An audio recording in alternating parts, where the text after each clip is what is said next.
At Birmingham's Carver High School, the last day of summer school was also the last day anything would sizzle in the lunchroom, meaning there will no longer be any frying going on. All the deep fryers have been given the deep freeze, so to speak.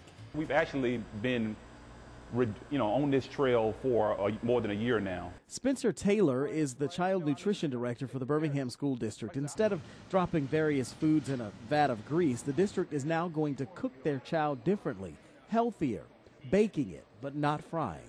We'll replace a lot of our fried items with baking, steaming, broiling, and those techniques. Taylor says Carver High is the last of the schools to dump the grease and dump the fryers. There are more than 60 of these fryers at Birmingham Public Schools. Once they're all disconnected, drained, and cleaned, they're going to be auctioned off.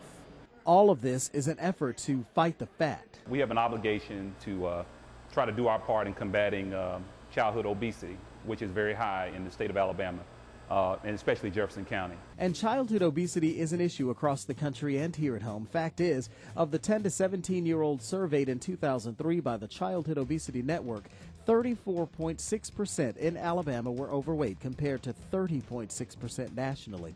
Alabama ranks 43 in the country when it comes to overweight children. Higher income children in our state have the 5th highest prevalence of overweight children or obesity in the country. That's at 27.3%. Almost 1 in 3 white children, 30.3% in our state, are overweight or obese. That's the 6th highest in the country compared to 26.6% nationwide. For African American children, the number is 41.9% across the state, 41.2% nationwide. Getting rid of fried school lunches is only one part of the equation. Bizarre. It's a collection of, there used to be houses here. Edwin Martin runs the Jones Valley Urban Farm Project. They call themselves a horticultural oasis in the middle of a concrete jungle. Jones Valley hopes to change things in Alabama one crop at a time. When we stopped by, they were harvesting.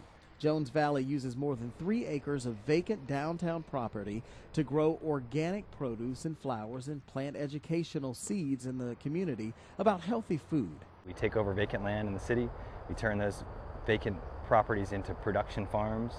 We grow produce on those lots. We sell the produce. We use the proceeds to run education programs to teach mainly kids where their food comes from.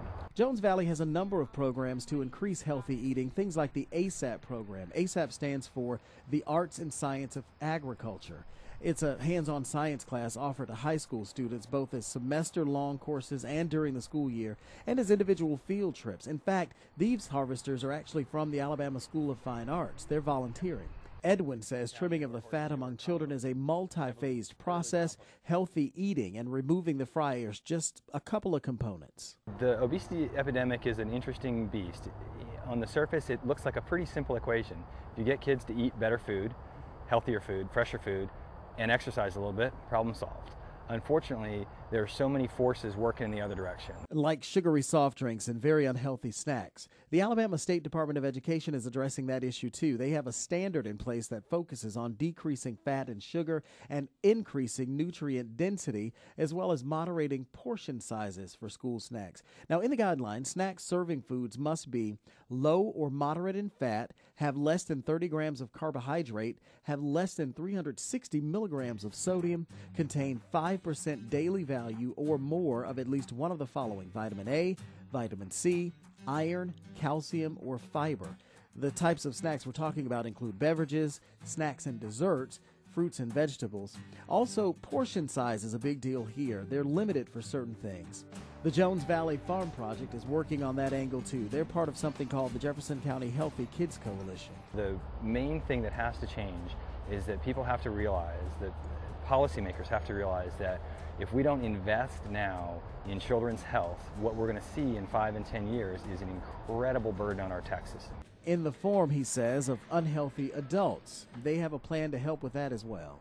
Jones Valley Farm not only works with students and kids about healthy eating, they also have a portion of their farm dedicated to the community. This section is just for folks who live nearby to come out and grow fresh fruits and vegetables. Dealing in adulthood with what the Birmingham District is now dealing with in childhood, starting with the removal of these fryers. We're happy to provide a service to our students, and we just want to do all we can to work in their best interest.